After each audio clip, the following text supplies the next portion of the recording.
All right, welcome back to the show. On today's episode, we have an exciting special guest. Go ahead and introduce yourself.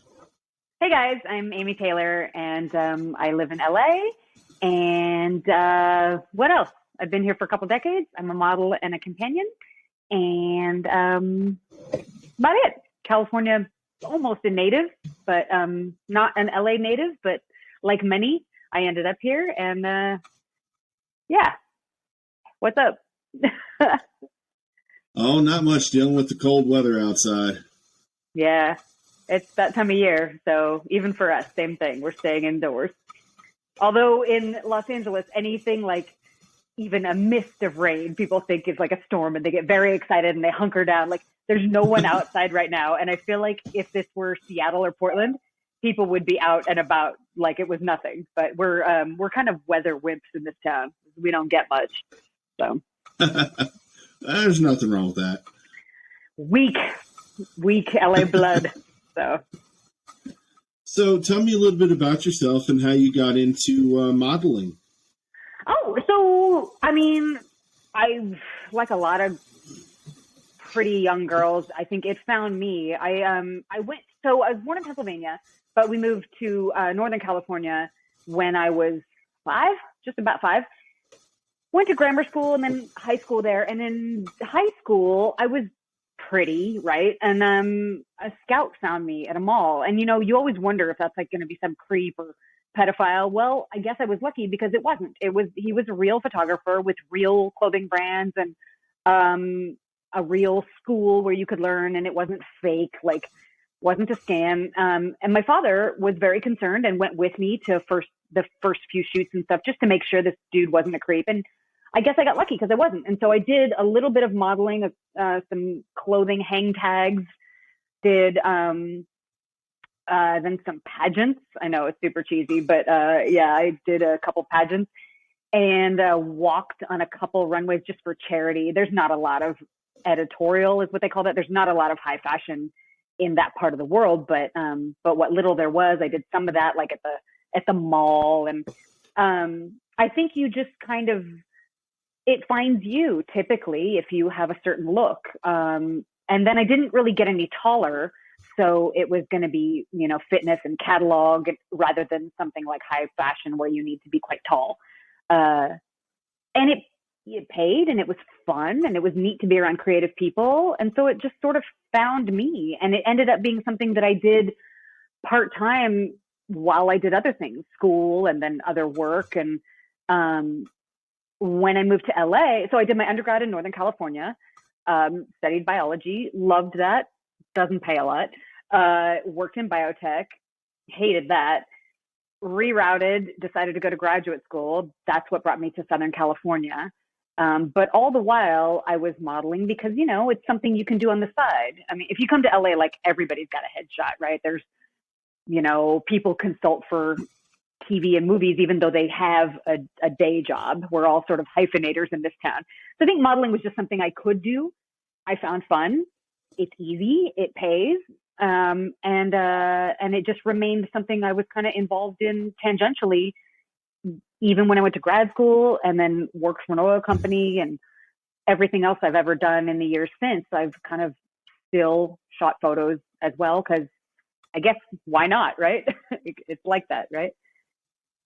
Yeah, exactly. I mean, and it's one of those things where it, based on the way you tell the story is, it's definitely something you enjoy doing because you can just hear it in your voice.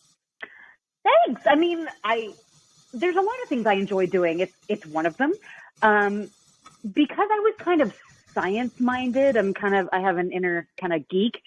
I like left brain stuff, as they say. I think it was really fun for me to be around the quote unquote right brain, like the creative types who see light and shadows, who understand color and texture. And I have none of that. Like, I'm not good at even planning an outfit. I also don't care enough. So, but I can appreciate beauty, of course, who can't? And so I think it's been to dip one's toe in a world of people who see and function differently than you is quite fun, right? Maybe when you do this podcast, part of the fun is peeking into the lives of people who are not you. And so being on set, right? Like, it's neat. I think everybody enjoys that, right? Why else would we travel? Why else would we eat different food or want to meet different people? I like to live in big cities because every time I go outside, I meet people who are not like me. And so I think having no creative talent of my own, but having a conventionally long-limbed body that looks good on camera by whoever's definition of whatever they decided looks nice on camera, it was not only easy, but it was kind of fun to be around creatives. I like being on set. I like seeing what they do. The modeling is the most boring part of it. You literally just stand there. I'm probably less good at it because I'm overly interested in the camera and the setup and the makeup and the hair and the wardrobe. But yeah, being around creatives is a pleasure and a privilege, and I'm endlessly fascinated at what they can create from start to finish. So yeah, I do enjoy it. Yeah, and just being, I would imagine just being around creative people in general, it's kind of a stimulating kind of thing because it gets you thinking about what you're watching somebody do and kind of fascinates you to a degree that you not only want to learn it, but for most people, you kind of want to try it. Yes. I think a lot of models probably, I know a lot of them end up in like makeup or fashion design or behind I've been shot by Julia Mindar, who is herself a gorgeous model and a very talented photographer. It's weird when the photographer is prettier than the talent. I'm not sure I like it. I'm kidding. She's stunning and she's a gem and a hilarious woman and a pleasure to work with. But yeah, she started modeling and ended up finding out that she was also good on the other side of the camera.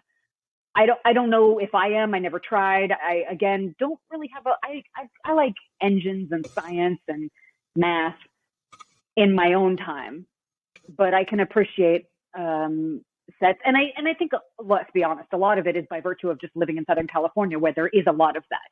If I had gone to graduate school elsewhere, as I almost did, I almost went to graduate school in San Luis Obispo, California. It's in the Central Coast, very small town. My entire life would have for sure been different. So I think some of this is just kismet of ending up in LA and being around, one is always a product of one's environment to some extent, right? I mean, I think that's part of it. So, but it remains fun. And why wouldn't I make use of being decent looking while I am? I think I would have been an idiot not to capitalize on that. It was a happy accident of genetics and time. So I would have been stupid to just throw that in the bin. Not that I only capitalized on my looks. I still wanted to use the old noggin because that lasts longer. And luckily I was never so good looking that I could sort of I didn't also have to have a brain and a personality. It was better to be an 8, not a 10, because you kind of had to have something else going for you. I joke. There's lots of people who are stunningly good looking and also lovely people on the inside too. But yeah, modeling was something that was available to me. And I think what I like now is what's happening in the modeling world is there's a lot more space for different definitions of beauty. You don't just have one set of measurements and race and height and weight that is the ideal. I think it's lovely to see it more democratized. It's lovely to see it less ageist. There's a lot of gray models now that are older, and there's a lot of models that are different sizes. And I think it's really nice to see an expansion of what we call beautiful, because there's beauty everywhere. Yeah, exactly. I mean, it's like people always saying, beauty is in the eye of the beholder. I mean, Yeah, you ever meet somebody? True. You ever meet somebody and they're like awesome, and they kind of become more beautiful to you, or vice versa? You meet somebody and they're a garbage person, and they don't even seem good looking to you after a while because you're like, oh, they're not. So for sure, exactly. And some people shine on camera. There's people who take a great picture, and in real life, they're not necessarily so perfect. some people's faces light up under lights and at certain angles. And, when you model a lot, you kind of learn like what makes you look good and what doesn't. In that sense, sometimes you become overly conscious of the physicality to the detriment of focusing on the inside, which can make things like aging or not looking good rough because you're so used to it. But it's important to take it with a grain of salt. Like anything you derive success from: money, power, looks, youth, athletic ability. Everything is transient and, dust to dust and all that, as they say. So I think it's fun, but it's important to remember it is, nobody's curing cancer when they shoot the cover of Playboy. So it's just, right. It's fun, but it's not that important. Exactly. And talking about some of the other stuff you're interested in. So what about, science is intriguing? I mean, I know there's so many different aspects of it, but I know for myself, I'm the kind of guy that I kind of like listening and learning about space, things that are away from us that you'll never really see. Same. Not in my time, anyway. No. Look, existentially, I also agree. I love a sci-fi movie. Interstellar was my favorite. It's still my favorite movie. Like, I think a couple of things. So, not to be too nihilistic, but when you are reminded how small and quote unquote unimportant you are, I don't find that depressing. I find that liberating, that we're grains of sand in a beach and each grain matters, but again, it doesn't, right? That paradox to me is liberating. It makes me realize whatever I'm feeling will pass. It's not that important, even though it feels like it is. It matters, but it also doesn't, sort of, right? That I find the vastness. So yeah. And then of course, in terms of so that's, astronomy and physics and the big stuff, down to the small stuff, which I studied in undergrad, molecular biology, and even smaller than that, if you're a physicist, like quantum and stuff that I don't understand. When you get down to the tiny levels, I think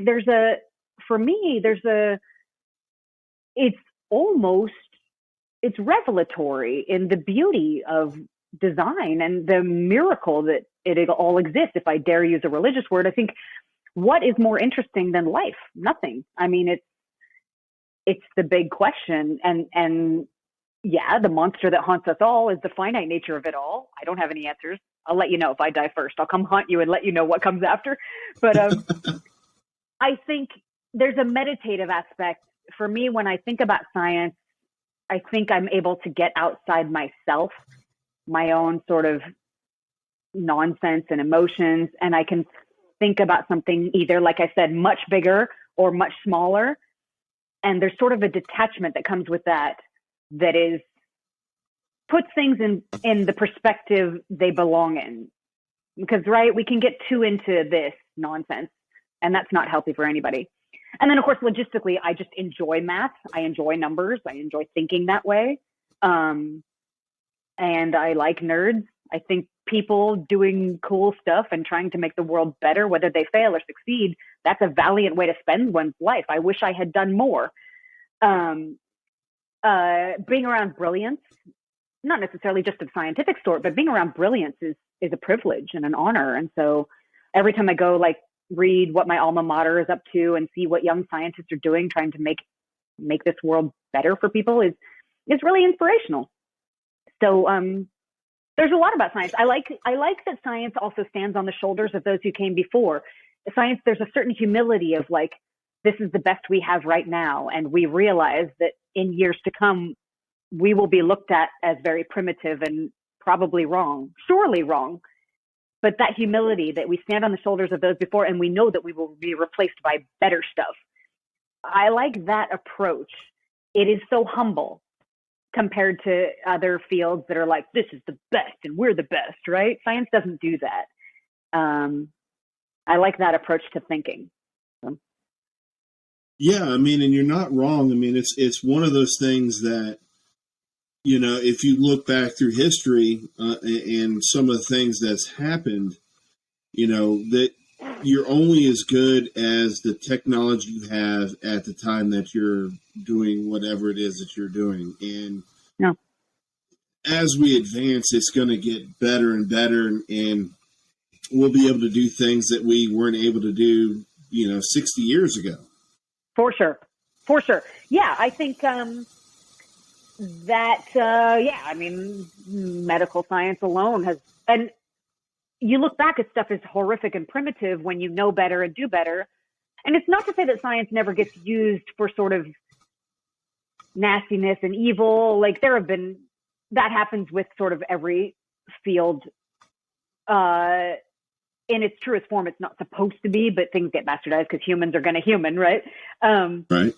But yeah, I think how on earth, like I like to fly planes. I'm a pilot. And when I look at a plane, that physics that somebody figured out, pressure and changes in Bernoulli and figured out how to fly a plane, that is, and aviation is, the history of aviation is on the backs of a lot of real madmen who, a lot of them died.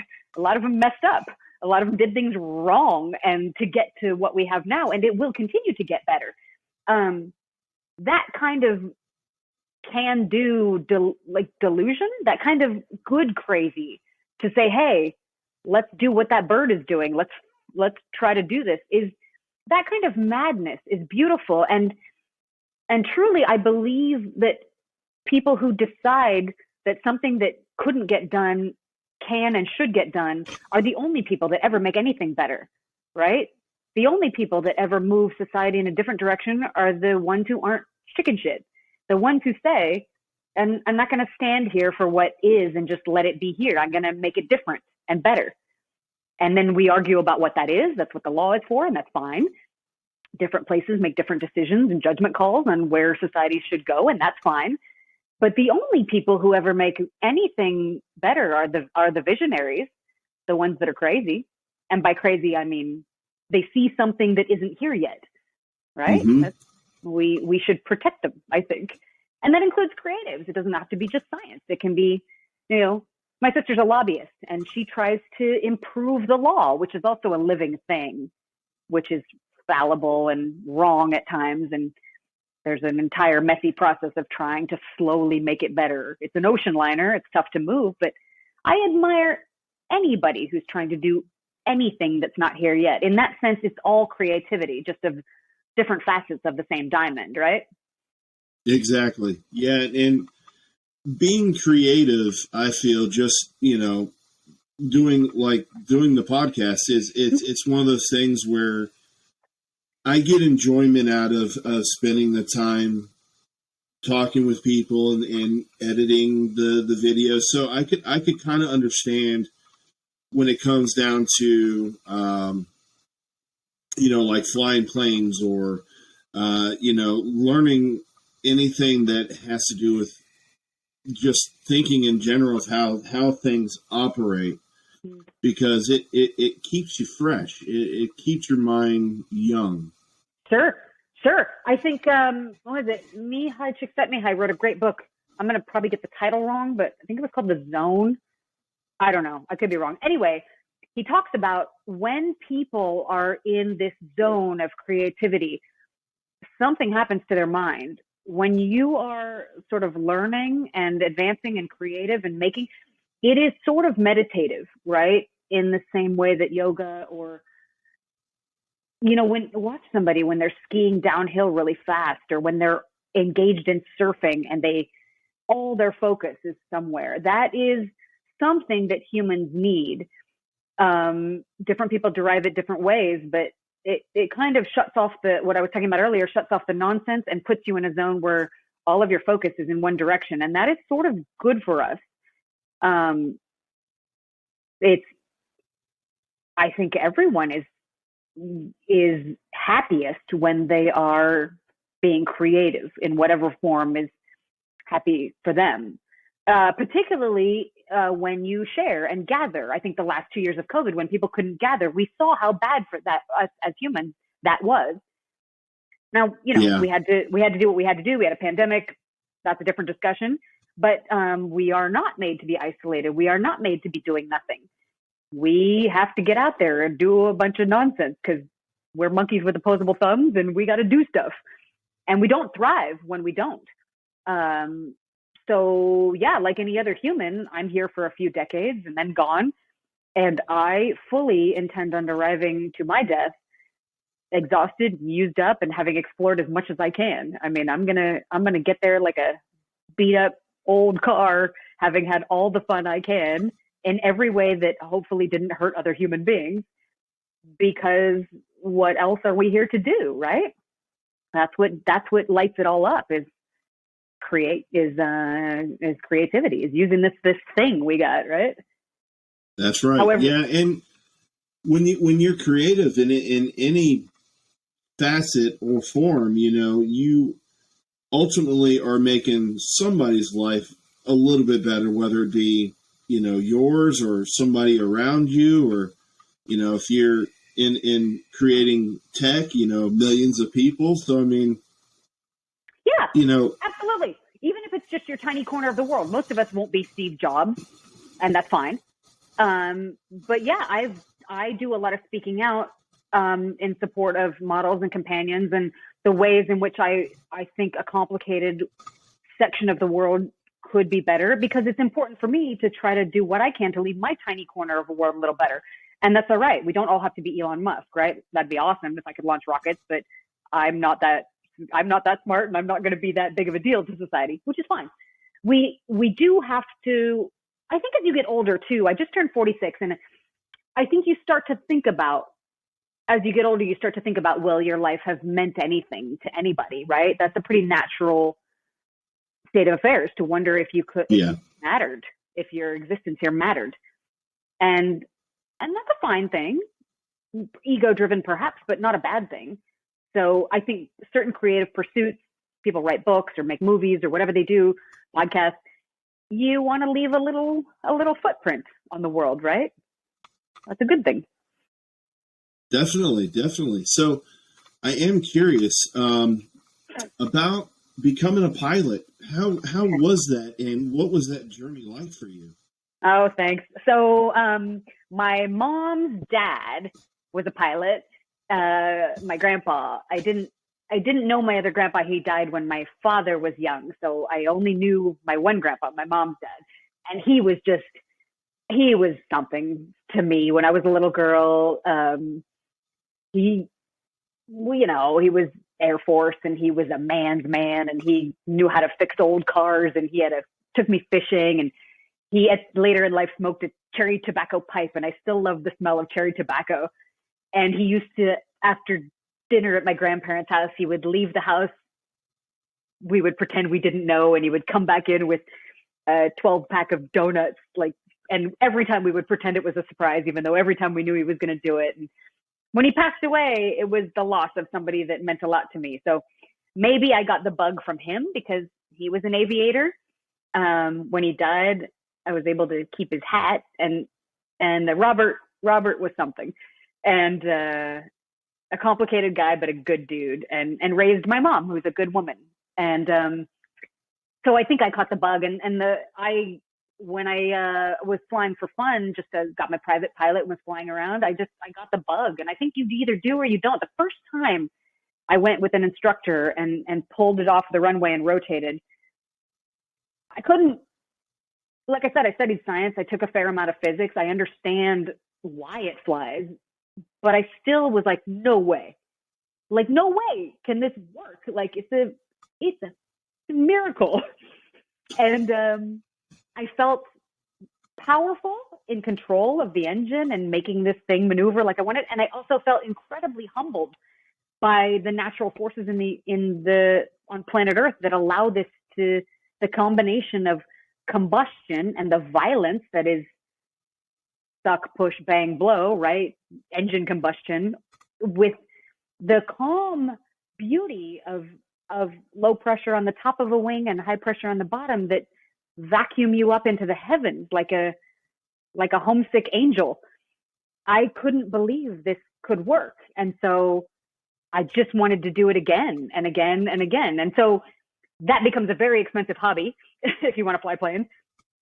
So I decided if I became an instructor and then later I flew cargo and charter and some other ways, I flew for an owner operator. I found lots of ways to get my butt into that seat without spending millions of dollars a year that I didn't have, because to have your own jet and fly it around, you need to be like stupid rich. I'm not.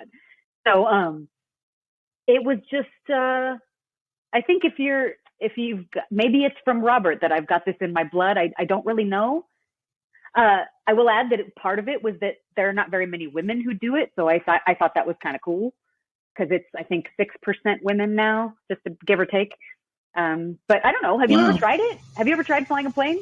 You can. I have not. Dude, go do it. It's called a discovery flight. Lots of little airports will take you up. You just have to find a flight school. I'm sure there's one near you. And like, it's amazing. Like, it's, I don't know how anybody wouldn't get addicted to it. It's, I don't know. It's like, I mean, that view, the view from up above looking down on the world, is a view that we as humans have only had for about a century, a little over a century. No human saw the world from that view before. And so what a time to be alive, right? I mean, what a time to be alive when you can, a journey from you to me, where you live to where I live, that was a once in a lifetime journey. It took you months. Half your family probably died on the way, and you never went back. And now you can be anywhere in the world in a day, anywhere. And it's about to be a few hours with what's coming in aviation. So how insane would I be to not take advantage of this, that this exists, right? Aviation is right. And again, aviation, if you read about it, is built on the backs. We say the FARs, that's the Federal Aviation Regulations. We say the FARs are written in blood, meaning that every safety rule in aviation exists because somebody died. Almost true. That, it's built on the backs of a lot of sacrifice of life, of money, of genius, of bravery. And so just like any other field, it is an absolute love letter to human ingenuity. So that's why I do it, because I can, right? What a time to be alive. Yeah. Plus it helps, to know that anything we put our minds to, we can figure out a way to make it work.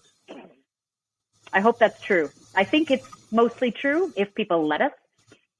I think you need a certain degree of individuality, like there is in America, which is messy and problematic, difficult to govern, but useful, right? You need the kind of country that allows people to do stuff, which comes with other consequences. But I think it's really beautiful that, America has a lot of little tiny runways built for the wars to be able, the safety issue, right? To get planes in and out if need be. And then we have a flight school infrastructure. We have that. You don't have that in every country. You can't just go rent a plane and fly everywhere. This is a crazy country that is very free in that sense. And it's very regulated, of course, as it should be. But just the crazy idea that you could go get a plane or a rotorcraft and learn to fly it if you want, that is not something that's available to everyone on Earth. So, you need certain things to exist to have this. And I understand the arguments against aviation. It's not currently great for the environment. There's people working on that. I hope it gets better. There are problems with it, like with anything else. But I think I've been driven in my life by a love of freedom. I'm utterly uninterested in having power over other people. I don't understand why anybody would want power over others, unless, that's a bedroom game and that's fun, but that's not real. I think, but I do like my freedom. And I think there's something about flying that makes you feel free, right? You ever get it's the same in driving. You ever get behind the wheel of a car and you get on an open road? How do you feel? Like I could go anywhere I wanted. Right? Right. The motion, especially if you're alone with some good tunes. And I don't know when you got your license, but the first time I drove at 16, it was the first time I was alone and free. It was you don't have your own house by then or apartment, but it was my own like little first space. It was just me. And I could go not anywhere, but a little bit of anywhere. I think there's something in most humans and maybe even other animals that wants to be self-directed and wants some degree of autonomy, even at great risk, right? That's something pretty inherent to most people. And aviation affords that. So you should try it. You might hate it, but I bet you won't. I'd like to learn rotorcraft. I don't know how to fly helicopters yet, but it's on my bucket list. And see, that totally makes sense. I mean, it's one of those things where, I remember when I got my driver's license, and it was like an exciting thing, but at the same time, you were like, okay, so where can I go? What can I do? I gotta go. Yeah. I gotta go. Sure. It's very exciting, and it also imbues a sense of responsibility. It can be dangerous, right? You have to learn the rules, and you have to know what you're doing, and you have to watch out for other people. And I think we also, as humans, things light up and get satisfied when we have some responsibility. That's kind of something that most people usually like. You feel, I don't know, makes you feel like a grown-up. Too much responsibility can be a headache, of course, and we take vacations and go to spas and tune out, to get away from that, which is also fine. But I know when you first get a license and you have to learn the road and how to operate a machine, it's very fun. A lot of human happiness, I don't know how your life's gone, but a lot of human happiness for most people comes from solving problems, right? Exactly. I don't know how to do this thing. Let me learn and let me solve it. And so learning something new, driving, flying, working a podcast. Before we logged in here, I had to do something a little new. And when it worked, you get a little hit of dopamine, like, okay, I solved that thing. Onward and forward, right? That's, I think, good for us. And natural. But yeah, so I don't know how far flying will take me. Like I said, I'm getting my aerobatic rating right now, which is you learn to spin it and flip it. And I'm doing all the barfing because it makes you really airsick at first. But I am told by my instructor that will fade. So I have some instructor licenses, and I had to spin a plane to get those. But this is much more than that. So it gets a bit of a you don't want to eat beforehand, but hopefully that'll get better and I'll be able to get my aerobatic rating because it's been on my bucket list for a while. So. Well, that's really cool. I mean, you have several different things going on that you can tell you thoroughly enjoy it. You enjoy the process of getting there, and then you enjoy the process while you're doing it. Well, I mean, I didn't do what most women do. I didn't get married and I didn't have kids. And that frees up a lot of time and a little bit of spare cash. So what was I going to do? I mean, I'm already in my 40s and I have a tiny dog. So I'm already fulfilling my spinster goals, which is fine. I joke. It's fine. There's lots of ways to be happy. I love being an aunt. My sister's got kids. It's great. But I have to fill my time with something. So why not learn how to do new things? I think, why wouldn't anybody want to? The limitations, of course, are money and time. Like anybody, I've got those limitations, but because I didn't do the more traditional stuff, and that was fine. That was part how life happened to me, and partly my goal. I'm okay that way. Like I said, there's lots of ways to be happy, and for women, motherhood is not the only one.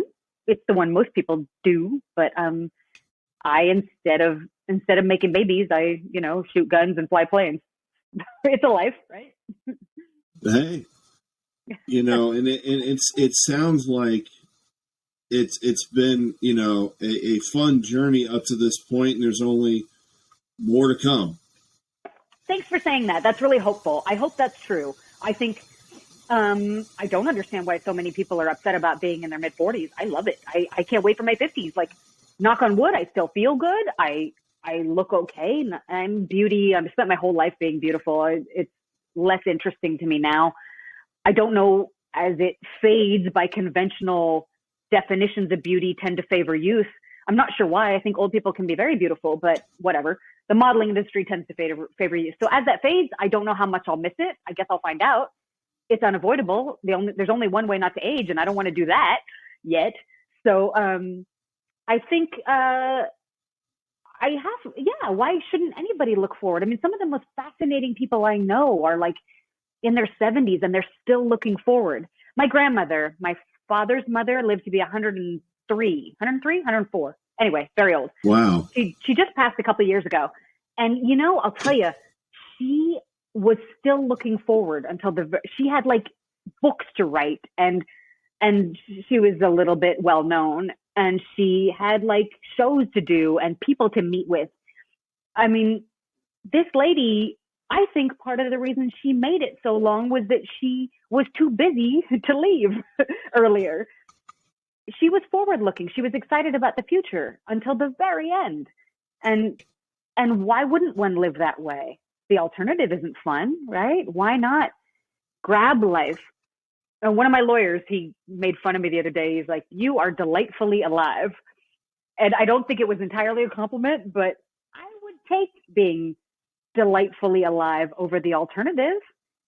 I mean, why shouldn't we, right? Yeah. It makes your life that much more interesting. I just wish I had 10 lifetimes to do everything. I think, and it doesn't to say I never relax. I do. I sleep a lot actually, and, you know, do yoga and all the relaxing things too. But I think, just don't want to waste it. You know, I don't want to waste it. And that means different things to different people. Like I said, I did not have children. I never dreamed of being a mom. I wasn't against it. If it had happened for me, that probably would have been great. And I'm sure I would love it. But, yeah, I mean, each of us, our dreams are totally different, but to have them sitting there and instead waste your life, that seems really foolish to me, right? The way that I know of, we get one life. Maybe we come around again, but I don't know that we do. So I'm not going to waste it, right? It also doesn't make you a very interesting person. So I've been called names by people, but I've never been called boring. So... well, and it's one of those things too that, you know, if you don't do what you're wanting to do now and try new things, you know, when you're 80 and you can't do it, you're going to look back and wish you had done it. So I read this book about, it's kind of morbid, right? But to your point, I read this book about like the regrets of the dying. I know it sounds weird. It's like, why would you think about this? But, I got interested in that because a Buddhist friend of mine told me that Buddhists, I don't even know if that's true, I'm not Buddhist, but she said that Buddhists spend time thinking about their mortality. Sounds morbid, sounds weird, but it's not. The reason that's useful is because it reminds you that you don't have time for nonsense, for wasting it. That if you're in a fight with somebody that you love, stop it, make up. Tell them you love them. It doesn't mean you have to let go of whatever wrongs we've all been wronged and we've all wronged others. That's part of the human experience. Like, you don't have time to waste it. So I read this book, and a lot of the people who talked at the end of their lives regretted living for others, living in a way that they didn't want, wasn't true to what their soul wanted, and lived for others, parents, society, government, whatever. Not that you can be a total out of control anarchist, of course, but one of the other regrets was precisely what you said, is waiting till it was too old. Logistic things like my parents are aging now and there's mobility issues. And I'm so glad that they did lots of hiking and skiing and traveling when they were younger, because they are slowing down, which is normal and natural, but they had a lot of fun physically before they were in the chapter they're in now, right? Sorry, my dog. Nope, I'm sorry. He barks at the TV sometimes. I think, to your point, don't wait. Don't make someday into never. Learn that thing, or go take that walk up the mountain, or tell that person you love them. What's the worst they can do? They can tell you to go to hell. That's fine. You'll survive it. Or, you know, I this book talks about nobody gets to the end and says, yeah, I wish I had spent more time in the cubicle arguing with Steve from HR. No one said Right. that. So it's precious. It's, and I agree with you is that, don't wait till you're 80 and you can't do stuff. So that's why I don't golf yet. I like golf. I love it. It's a great sport, very posh, very classy. But I'm holding out to do more golfing when I cannot scuba dive and ski and do other more intense sports. That'll be my sixth sport later. There you go. Yeah, I mean, it's just, life in general is one of those things where enjoy it while you're able to, because none of us get out alive. So, Yeah, absolutely a truism. Absolutely. I think, and it's not that some days aren't more mundane than others. I mean, before I got on this podcast, I was, doing dishes and laundry. That is not glamorous or exciting. It's part of what everybody does. But yeah, I mean, you'd be surprised what you can do if you just say yes to life a little more. I think for me, I don't know how you felt, but the COVID lockdowns, they stole a couple years from all of us. Again, I understand why we did it. I'm not saying we shouldn't have. That's a different discussion. But 2 years out of a life is significant. And I am not going to waste what I have left. I don't think anybody should. I think it was very bad for someone like me to have sort of nothing to do. And I took so many stupid little walks around my neighborhood, so many just dumb little walks when we couldn't do anything else. And then I did a lot of traveling when I got frustrated enough. I safely did all the testing and all the vaccinating and figured out where I could go. And people thought I was crazy, but I'll tell you, it was really cheap and there were no tourists anywhere. So it actually ended up being wonderful. And I didn't catch COVID or give COVID or nothing bad happened. I did it safely. And I think sometimes you have to take a chance on whatever your dreams are in the quiet of night when you're laying there and what's going on in here, what your heart really wants. Do you want children? Do you want love? Do you want a big career? Do you want money? Do you want travel? What's deep in here and nobody else knows, and it's not the same as anybody else, and that's good. And then you got to run headlong in that direction with some focus and some sustained effort, because nothing else ever makes for a great life than sustained effort pointed in the direction that you really want to go. And to hell with what other people think you should do. Unless what you want to do is be a serial killer. That's not okay. But for the most part, yeah, for the most part, what people want to do is not harmful. But yeah, I think this book, and in general, what I've seen around, I've had the privilege of hanging out with a lot of people much older than me, and nobody ever regretted taking a little risk for a little bit of adventure. Nobody. So.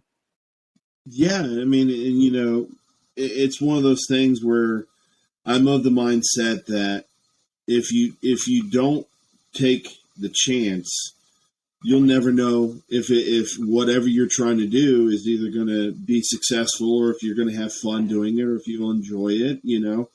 Yeah, it's be open to try new things because you never know.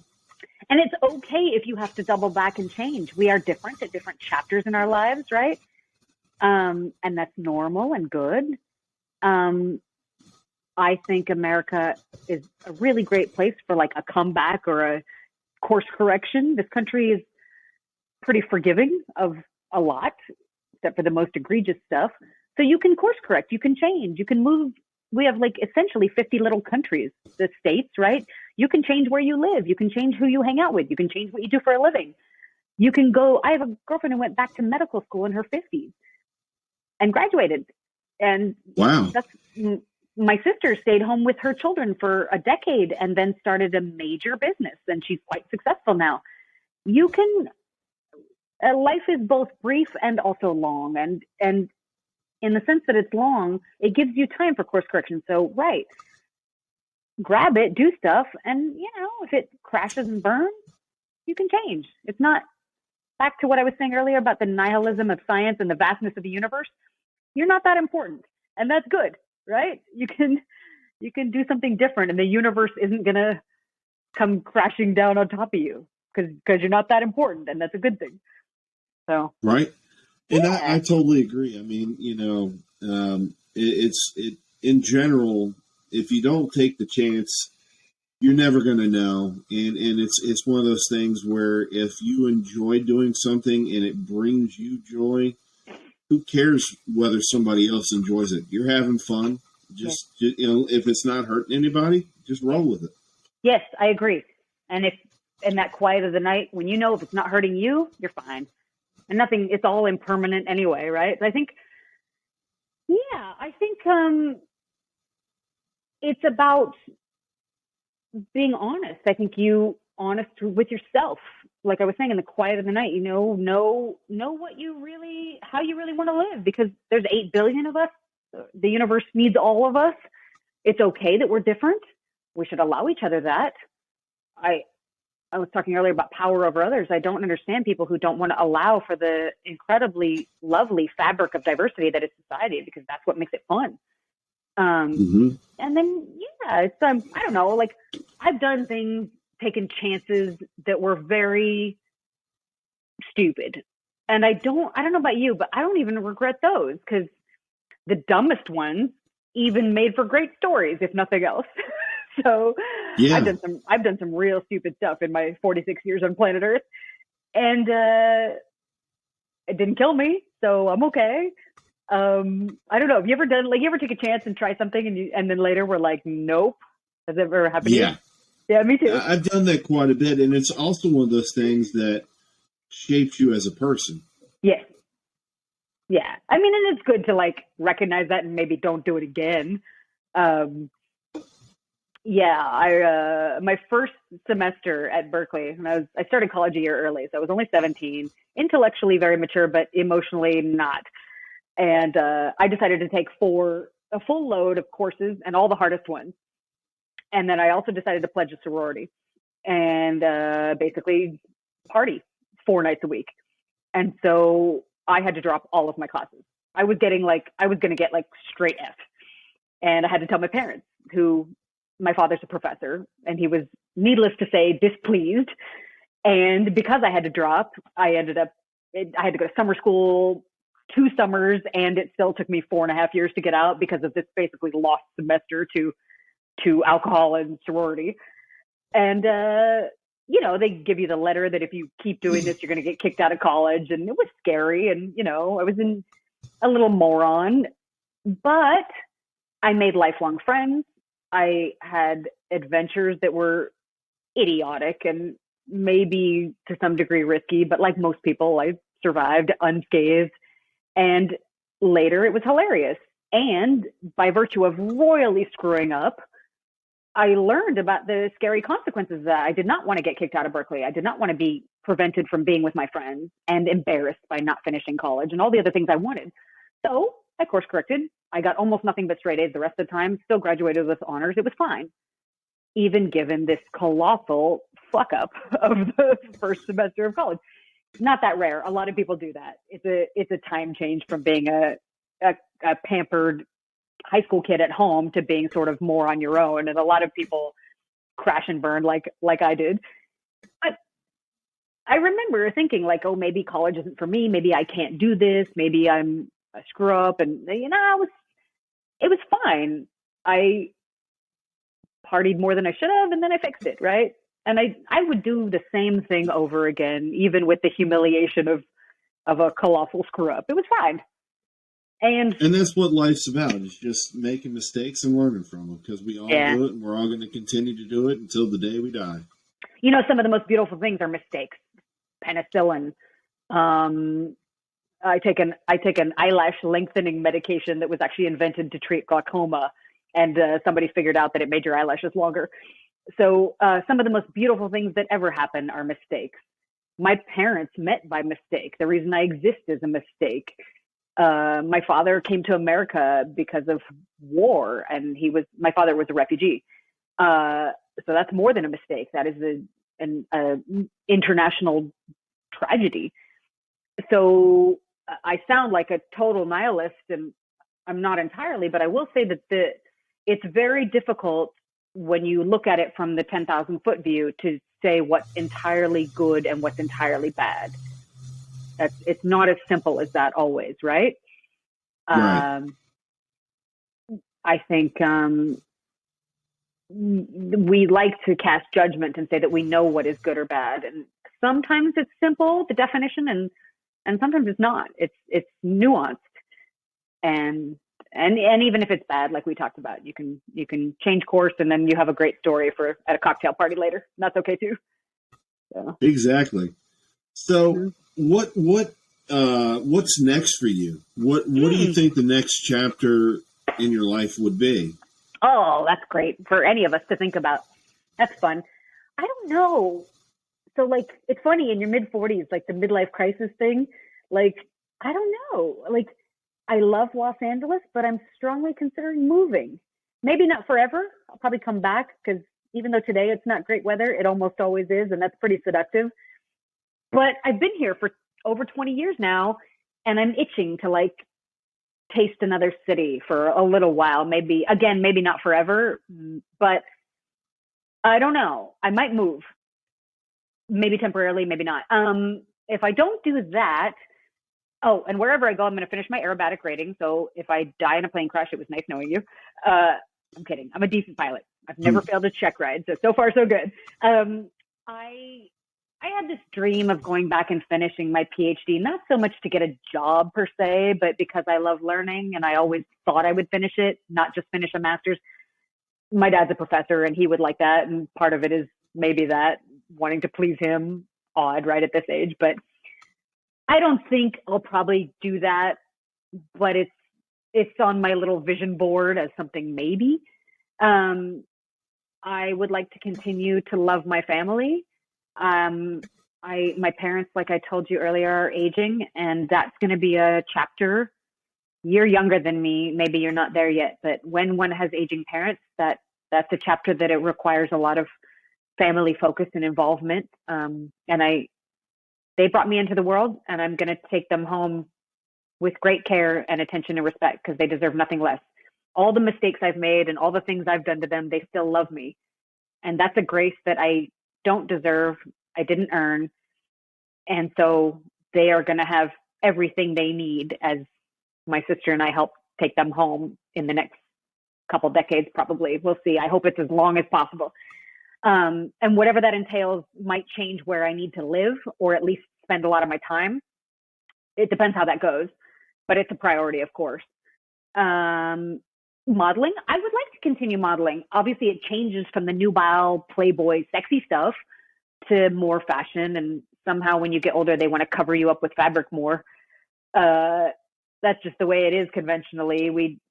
I guess old ladies are regarded as less of a sex object, which is weird because old people have sex too, but it is what it is. So I'll probably continue modeling to the degree it wants me. I am single because not a lot of people want to put up with this 24/7. It's a lot. So I will date and maybe I'll find somebody who can stand me for the long haul. If they don't, that's okay. I'll have a full life because I'll find love, whatever love looks like. If it's just lots of friends and a little dog, that'll just have to be okay too. That's it. Yeah, I mean, you're living life to the fullest, and not a lot of people can say that. No. Sorry, earbud. Oh, you're fine. Okay. Yeah, no, thanks for saying that. I think it's the fullest for me, and it is, sure, it's making lemonade out of some lemons that I've gotten like anybody else, but I've gotten lucky in a lot of ways, unlucky in a few, and yeah, I gotta look on the bright side. I mean, don't you? Like, you've got stuff and things you wish were different, like anybody, but you can't really change it. You just gotta, Dude, you just gotta roll with the punches. Yeah, and I think one can work to make things as good as possible, and we're both lucky. I mean, look, we live in a relatively great country. We are pretty free. There's nonsense, of course, but it could be a lot worse. I think I am grateful every day. I'm grateful every single day that I'm healthy and free. And I mean, dude, I'm a woman. Like, there are countries where I would have been property, right?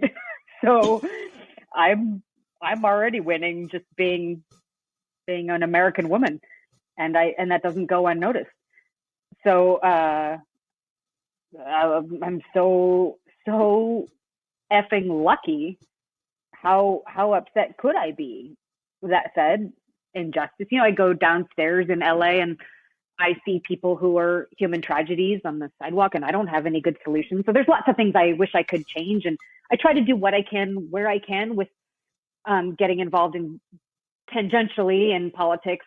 I don't want to run for office ever, but I'm involved behind the scenes with some people, and I obviously donate and I do what I can. If I can make anything a little bit better, I will continue to try. But I think we have a duty to enjoy, despite, it's like flying. Cloudy for both of us today, but you know what's right above that cloud layer? It's sunny. It's always sunny up there above. So even when you look at storms, you got to remember that just above that, it's blue sky all the time, every day.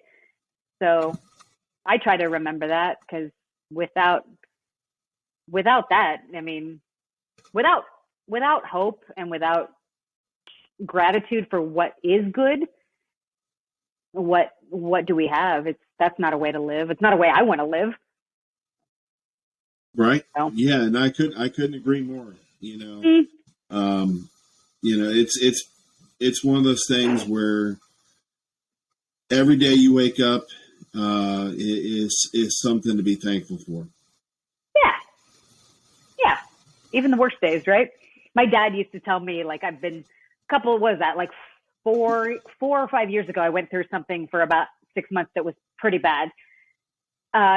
Everything worked out. But when I was in it, my dad said, look, this too shall pass.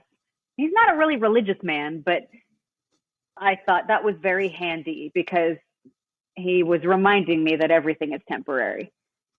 And then my mother told me to go to the movies by myself and watch like a Marvel movie with some popcorn by myself. And that was actually a solid strategy. If you're ever like not happy, man, big screen movies, just tune out. You can't get on your phone and look at nonsense. You can't be bothered. Yeah, big screen movies are a wonderful way to get happy, even for just a couple hours. Well spent $10. So there you go. I am just not here. I am not here to spend my life adding to misery. I want to make people happy to the degree that I'm able to. That's what I want to spend my few decades doing. And that's all you can do, is change that one life, one person at a time. Yes. That's pretty much it. You're not going to change everyone or even change multiple people overnight. No. Our corners of the world are very tiny, and that's okay though. If everybody just remembered to just smile at a stranger. Just be a little less shitty. If somebody's having a bad day and they seem rude, don't make it worse. I know that's hard sometimes. You feel your heart rate get up. Somebody's nasty to you. You want to strike back. I have made the mistake and done so. Sure. But to the degree you can be kind, people really need it, I really need it. There's people that have been kind to me when I didn't deserve it.